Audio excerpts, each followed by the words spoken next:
Come. Rolling. Yeah, you could. Okay. Some of these Explain pictures, this book to him, Michael. Then you go into your okay, thing. this book is a illustration done by a female. I believe she's Cheese Eggs and Welch's Grape is Martina Padberg. She has this, came out with this publication of the Louvre Museum in Paris, France, which is the largest museum in the whole entire world, the largest picture museum as well, and the Mona Lisa is kept there. So when you look at artwork, I think may have been misrepresented to us in our understanding of artwork throughout our years of school. I don't think that the people who educated us, or I don't think that black people are designed to understand the true meaning of artwork. I think that we're given, I don't know a word to use, we're given the child's version of what the art means. Got it. Immature. Right. Yeah, like, okay, bootleg version. like, okay, here, this the Bible. A baby comes to you.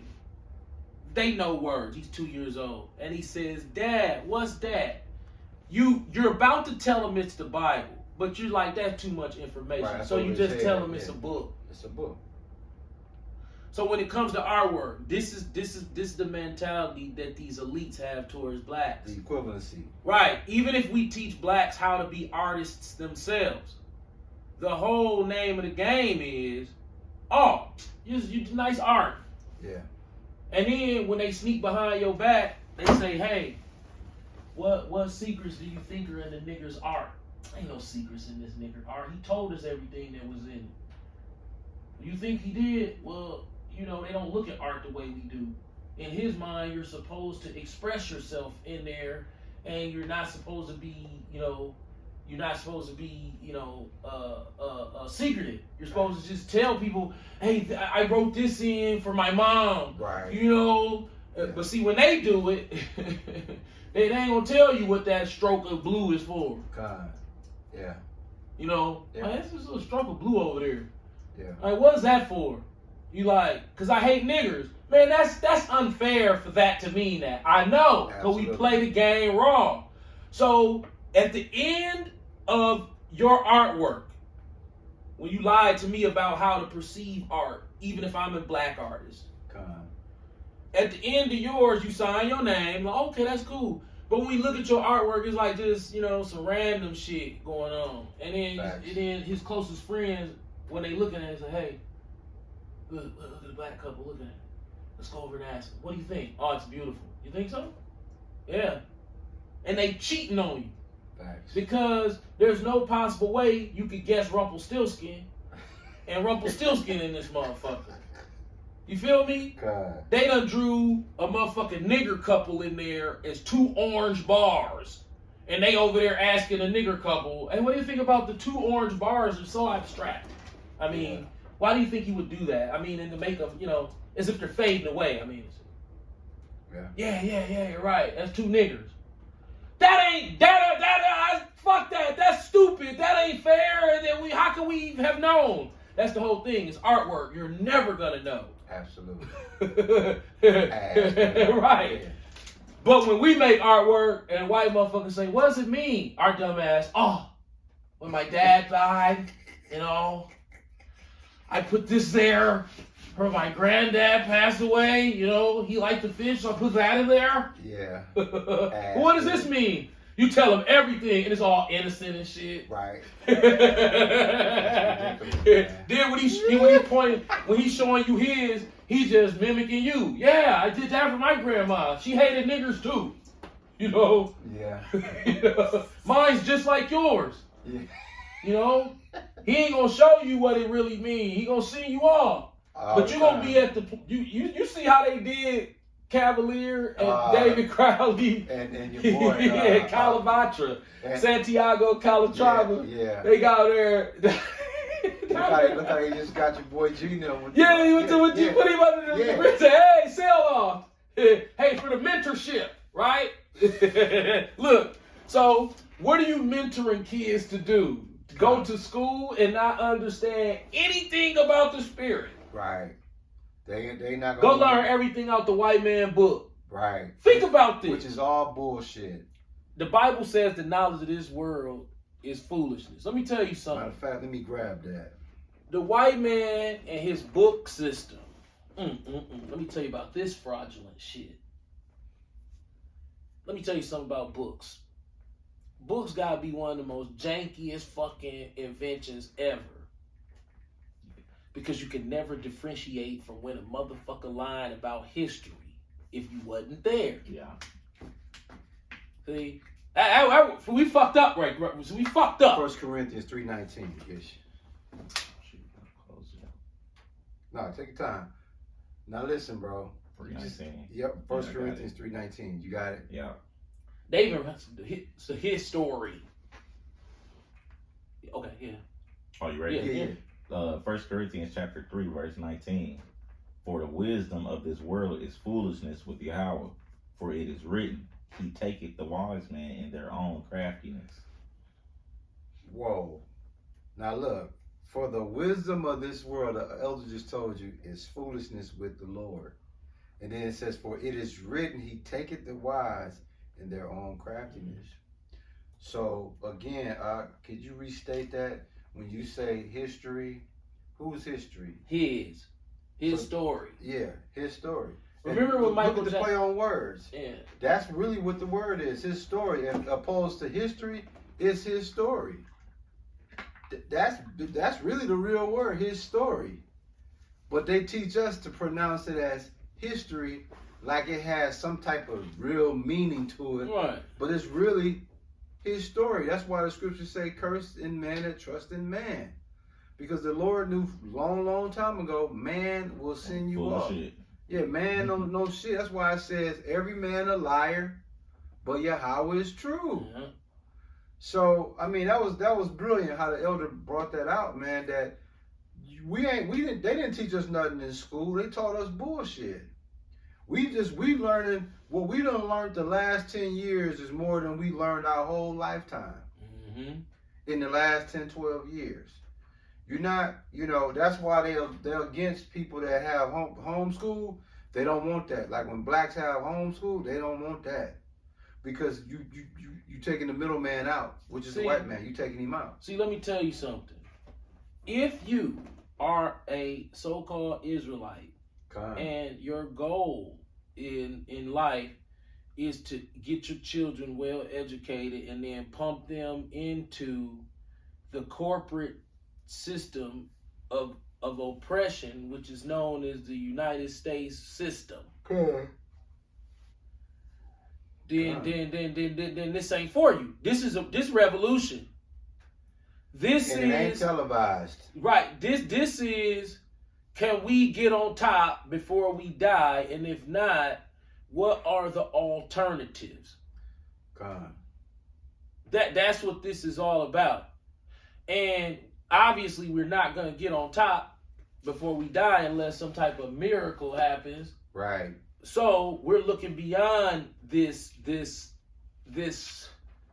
realm or whatever this is that we're in, and we use this language to describe that we don't even listen, man. You don't even know what the hell you really are. When you came out, some Edomite told your mama you was something called a person.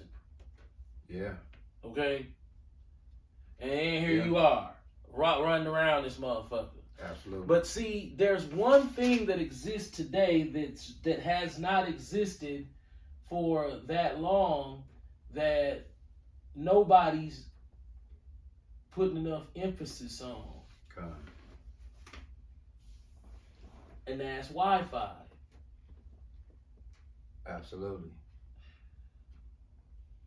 So, where did this signal come from, and how long has it been around? Now, my reasoning for bringing that up is, think about it. If there has always been a signal since the beginning of the world that was going back then, that it took 2,000 years for man to find the signal and Right. then start using it. By that philosophy, that means another one. Or something else bigger. Yeah. By that philosophy, that's not by itself, Right. right? We ain't reached it. So Wi-Fi is the ultimate in technology that we don't know about thus far. That's what you trying to tell me?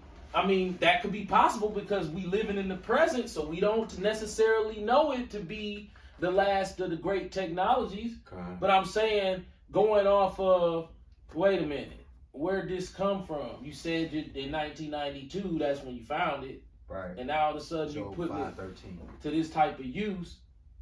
So the question would be, when you look at it from a biblical perspective, how would someone Job. Job. how 5:13. is someone who's supposed to be in tune with the Bible and the Spirit supposed to view the Wi-Fi signal? Right. Yeah. Or am I crazy for asking that question? No, it's a very legitimate question because it stems back. Matter of fact, it stems. Give them that Job 5:13. It ties right into where your daddy going. Job chapter 5, verse 13. He taketh the wise in their own craftiness, and the counsel of the froward is carried headlong. So what that's speaking to again is the craftiness of these so-called wise men, the internet, the way they putting it out there. Like you said, if you just use common sense, like you said, if this internet device or whatever source been available for many moons, why in 1992 it finally manifests? So it's been hovering, or it's been in doormat, Or is it new? or is it new? We don't know. Right. The Bible ain't, we don't have the knowledge at this church to tell you. All we can tell you is nothing new under the sun. Ecclesiastes 1:9. Right, but we don't know the extent of what he means in every detail when he says that. Right. We don't know how old this Wi-Fi signal is. What if they was waiting for it to pop up to use it, and they know that they got a certain amount of time to use it? What if they was waiting for it? It's like, it's coming. What about this? We don't even know that. It ain't gonna lie. What about this? What's been here since the beginning of time? The sun. The sun. Been, right? What the internet need for what The sun.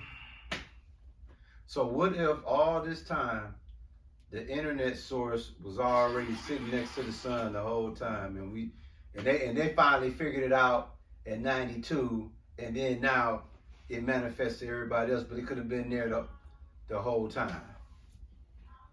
You ain't gonna learn that in school. They're not gonna teach you that in school. That's why it's his story for a reason, because that's what he's speaking on. So I'm just adding on what the elder is saying. Yeah. We have to be able to. It said in Job 5:13. You said he taketh the wise in their own craftiness. That's part of that own craftiness. They come up with these so-called inventions and put their name on it and tell you, hey, this is what this is and this is what that does. But if you don't cross-check that, if you don't verify that, you will just run with that, not knowing that this could have been part of the Lord's work day one. Matter of fact, Acts 17:11, man, we're going to hit them with that, because you got at some point, you got to spiritually put your antennas on and stop just listening to everything that's coming out and running with it. The Church of Berea taught you this. Acts 17:11. 11. Okay. Acts chapter 17, verse 11. These were more noble than those in Thessalonica. Yep, Thessalonica, correct. Thessalonica, okay. Kind. In that they received the word with all readiness of mind, and searched the scriptures daily, whether those things were so. See that? They searched the scriptures daily to verify if the things that was being spoken were true.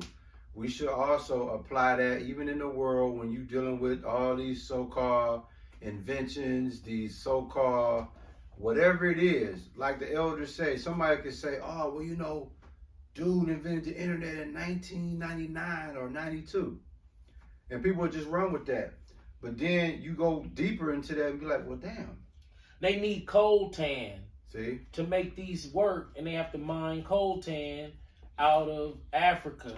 Do you know how busy you have to be to find out that this substance in the ground in Africa, all the places in the world, and then you got to find, dude, that's like me and you going in the backyard digging. Right. That's like me and you going in the backyard digging, and we just say something simple as fucking, we dig in the ground and we find whatever's in the ground, some type of, hey, what's this? I don't know. What do we do? And we've done so much research and studying that we know how to look and see what it is. And we find out what it is, we give it a name, and then the name sticks all over the world, and all the scientists have to learn that name, and then we can use it to, something ain't fucking right. Yeah. Absolutely. It don't make sense. Right. So this is what we're saying, man, that something off about this technology, man. Yeah, the whole, it's basically what the elder is saying in so many words. It's a fuck job going on with the technology. And everybody just, okay, if you look at the so-called, I'm not even going to call them so-called. That's because I don't want to sound disrespectful. If you look at the other Israelite groups that say that they prophets, there's this repetitive, dumbed down way of talking. It's like, okay, if you go up to an Israelite and you say, okay, what's the Lord's perspective on big banking? Or when it comes to building a technology, would the Lord want us to understand at least the basics of the elements that are being used to produce these, to give us more of an understanding of how bad it really is? Because you don't see Israelite groups going on. They're more than capable of this information. They brought out information this good before, but you don't see them saying, hey man, they need coltan. And Proverbs then forcing the issue on, why is this substance called coltan that the Lord allowed to exist in this Negro country, and these white people have figured it out. Yep, Proverbs. And you need it to make technology. It's indispensable. Listen to this. Let your son give him that Proverbs 8:12. Proverbs chapter 8, verse 12.